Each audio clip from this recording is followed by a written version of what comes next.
Rock-a-bye baby in the treetop. When the wind blows, the cradle will rock. When the bough breaks, the cradle will fall. And down will come the cradle.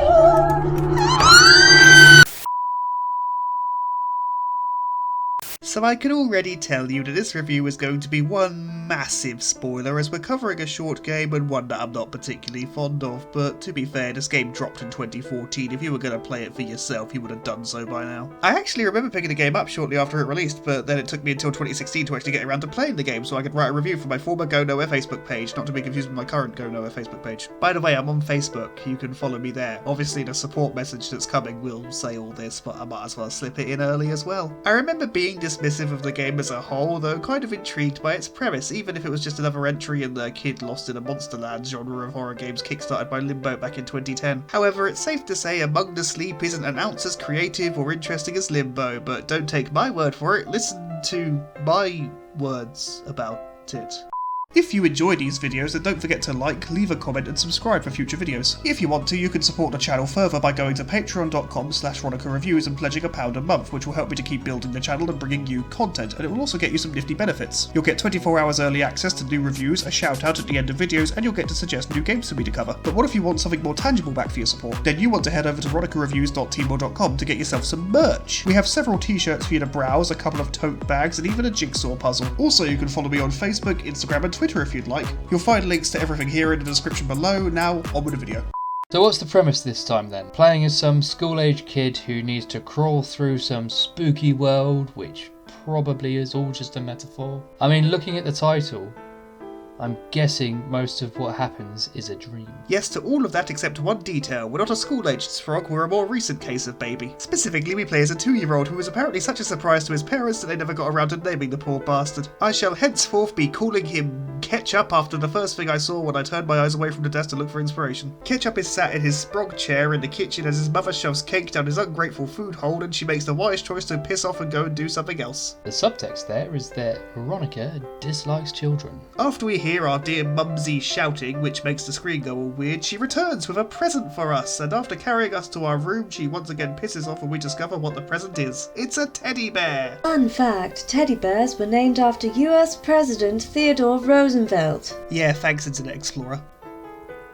Hey! The teddy bear talks to us and wanders around our room, which is heavily suggested to be in the kid's imagination and serves as a tutorial stage to teach the player the controls. One of the things I rather liked and that the game shows us here is that when you press the pause button to open the menu, the kid puts his hands over his face to cover his eyes. It's a cool little detail. During this tutorial section, we enter the kid's closet and get a brief taste of the spooky dark we'll soon be exploring. Another thing I rather like is how we hold our teddy bear to keep ourselves safe and it acts as a flashlight. I forgot to put that in the script, so I just had to add it there. After the spooky section is done, our mummy finds us in the closet and says, "You really have to stop hiding from mummy." A little bit sus, and then she puts us to bed. We awaken, or at least our eyes open a while later, to see Teddy being dragged away by the invisible man who clearly got tired of masturbating in front of people's windows and has decided to audition for horror games with this little bit part, and then we're flung from our fucking bed. Jesus Christ, that came out of nowhere. Luckily, we don't suffer any serious damage from this fall, and we can get up and go and find our precious teddy bear. He's been flung in the washing machine, so we unplug it and free him and then go in search of dear old mum. Kind of weird to be playing from the perspective of a literal toddler though. How is it going to really understand what's going on? Or was that intentional so that if the player was left confused,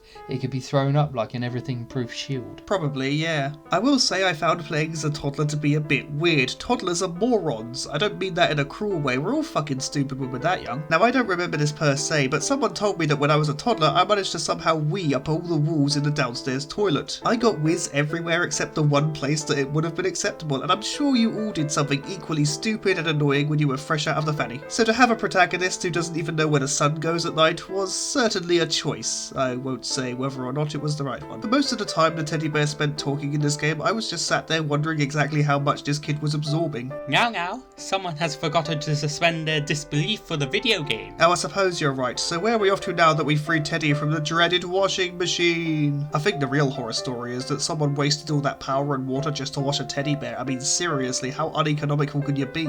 Well now, Joe downstairs into the darkness to find your mum, and remember, seeing monsters is just a normal side effect of being 2 years old and stupid. Okay, off we go. Something I want to praise right now is how the game really makes us feel like we're controlling a toddler. We climb objects in a clumsy and inelegant fashion. If we run while standing upright, it often ends in us falling over and having to crawl. Speaking of crawling, you can do that to get under small things and to move a little bit faster. Also, I want to say I like the atmosphere. The dark house looks appropriately spooky and all the upcoming levels are equally dimly lit and creepy. I mentioned that it's not hard to get me on edge in previous videos, so do take my being a complete wuss into account here, but I will say that the game presents itself rather well. The gameplay is based around solving some exceptionally simplistic puzzles and sometimes avoiding the most unobservant monsters to ever horror. Hey, what are you on about?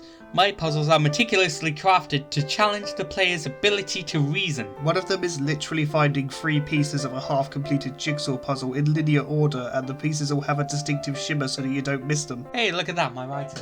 The one puzzle the game has, and repeats, is matching a shape to a hole in the shape of that shape, and sometimes it tosses that aside and just makes the character find keys instead. Same puzzle, slightly different wallpaper. Now I get that these are puzzles that Ann Baby would understand, and to pull a CinemaSins here, I would fully criticise the game for doing the opposite of placing several complex puzzles before us and expecting a baby to solve it all, you know, because I'm an arsehole. It's not exactly exciting is sort of the point I think I was vaguely aiming for with all the accuracy of any token movie bad guy. Take something like Portal where you can solve a puzzle and feel clever, like you've achieved something. Or hell, look at Resident Evil 7 from last week, which did have some puzzles based around shape matching, but remembered to present them in such a way to make them interesting. Just matching shapes isn't much of a test of skill, but I get the sense that the game really isn't interested in engaging the player in that way. The only question is, in what way does the game hope to engage the player? Exploration, maybe? Maybe the game hopes to keep players going through its level layouts with secret hunting?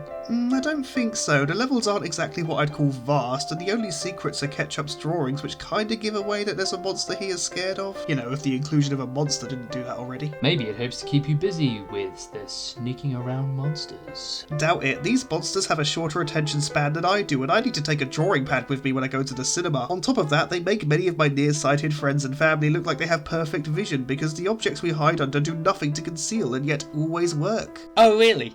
If my hiding places suck so hard, why did you get caught by a monster twice, eh? Because I suck at video games. Oh, right. Also because the first time I was out in the open and either didn't notice that the monster was coming because my back was turned, or either the fucker just spawned in without warning. Either is possible. The game's not very well put together, and maybe it just remembered, oh crap, I was meant to have a monster here, and suddenly spawned it, because I certainly didn't hear that fucker coming. The second time of the total 2 times the monster found and killed me was simply because I overestimated how much time I had to open a gate and leg it. Wait, didn't you open that drawer last time before the monster caught you? A valid question, and one I'd like to raise myself. Horror games do need some sort of failure state to really work, though they've got to be careful about just how easily that state can be reached, as if you lead with a violent decapitation too early on, then it sucks all the fear away for your later encounters. You already see just how bad things can get. There's nothing left to be afraid of. But without this death or failure state, then the same is also true. There's nothing to be scared of because there are no consequences for your actions. The game basically saves whatever environmental progress you made before you died. You don't really have to worry too much. You've just got to make it back to the point where you died and get a little further this time. You don't have to recomplete the puzzle and time it right to avoid the monster. But then again, I'm not convinced that's not an actual bug. I died a total of 4 times in this entire game.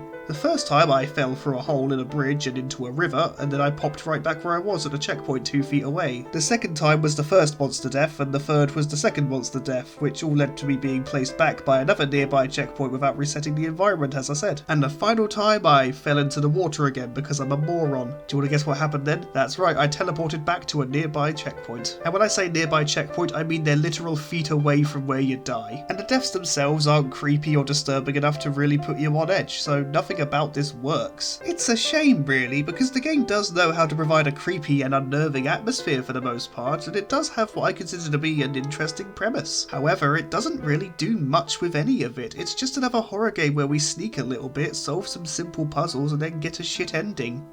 No spoilies!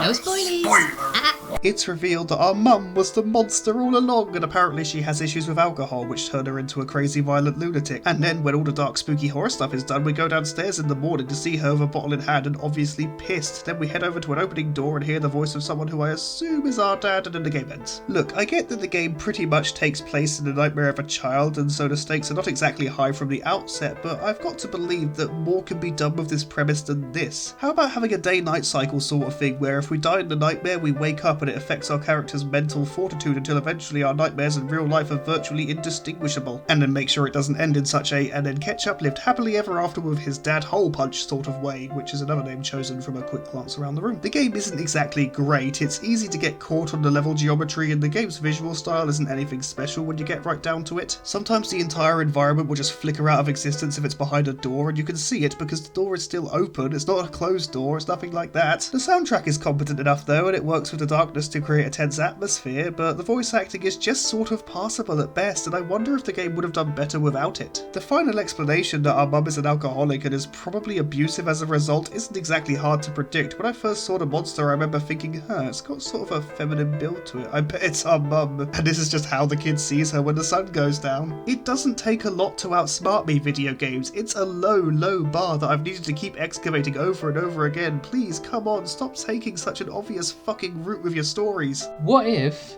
it was never meant to be a mystery, and it was designed to be obvious from the first moment you see the monster? If that's the case, then fair enough, but I don't get the sense that it is. The game leaves these little drawings around that seem to hint at a monster, and by the late game, we're seeing obvious hints that the mum was the baddie all along. Among the Sleep isn't a very good game. The premise might have had promise, but it was swindled by subpar execution. The game looks ugly, the character moves with the grace of a toddler, which is akin to a very drunk man on a nightclub dance floor. The story is pretty basic and doesn't do enough to hide the big plot twist at the end that it was the mum all along, so I can only hope that it wasn't trying to. The fact that the game's levels flicker in and out a lot of the time, and it's way too easy to avoid the monsters so that the stealth section doesn't even feel like you're really achieving anything. I did wonder why I never heard anyone talking about Among the Sleep, and now I know why. It's because it's kinda shit.